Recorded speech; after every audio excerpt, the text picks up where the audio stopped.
In 2022, Fairwear started a cooperation project with its member brands Schijvens, Kuyichi and King Louis, supported by RWO subsidy. The first part of the project was a research into gender equity with a focus on violence and harassment in the Turkish garment industry. A local team conducted interviews at various suppliers with female and male workers. They gathered information on violence and harassment in their working lives. We had the opportunity to interview 306 workers at various suppliers, and we gained valuable insight into the root causes. From country risk assessments, we know that domestic violence is a big issue in Turkey, but there's never been done any research into the Turkish garment industry. Also in audits, these things almost never come up. So we needed to dive in to find out what's going on. We are very happy to know that suppliers were willing to cooperate in this research. The goal of the project was really to find out the scale of violence and harassment in the Turkish garment industry.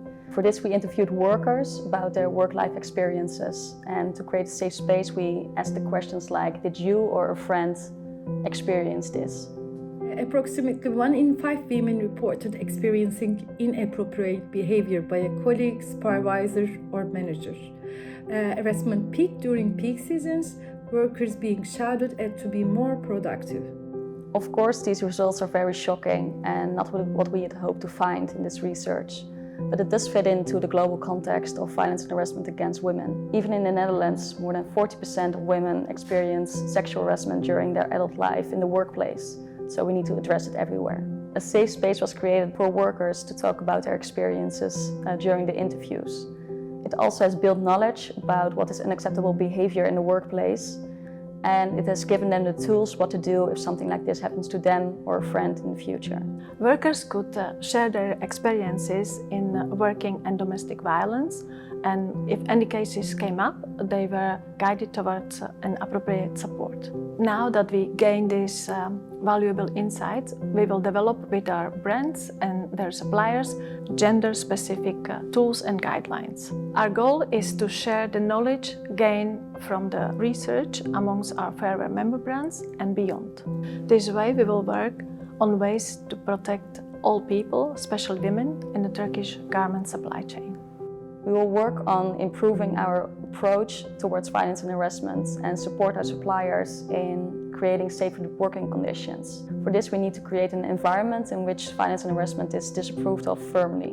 By training workers and setting up violence and harassment committees, you raise awareness and empower workers. You need to create a change in thinking and doing in the workplace. Our project aimed to identify and address the overarching risk in the fashion industry that impacts working and private lives of workers. If we should learn something from this research, it is that audits are not the right tool to monitor sensitive issues like gender-based violence. We encourage other brands to dive into the gender-based issues in the supply chain and take preventative measures. You can only do something if you know what is going on. The living wage part of the research focused on the wages paid to the workers at the selected suppliers. We wanted to gain insight into workers' ability to support their families. We also checked how this relates to business practices between the sourcing brands and their suppliers. Additionally, we also look into gender pay gap, as this is a common issue in the garment industry. The last years have been very challenging in Turkey. Hyperinflation has increased the cost of living a lot. And even though minimum wages have been increased every 6 months, it is not enough. We need to work on raising wages to improve the quality of life of the workers who make our clothes.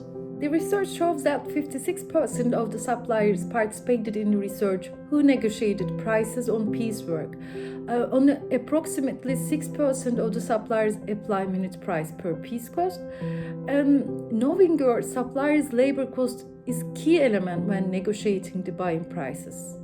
Approximately 78% of the women and 81% of men workers reported deterioration of their cost of living. It can be difficult for small brands and small suppliers to be transparent about their price negotiations. As a small brand, you often have only a small part of production in the facility, and it can be hard to make an impact on wages.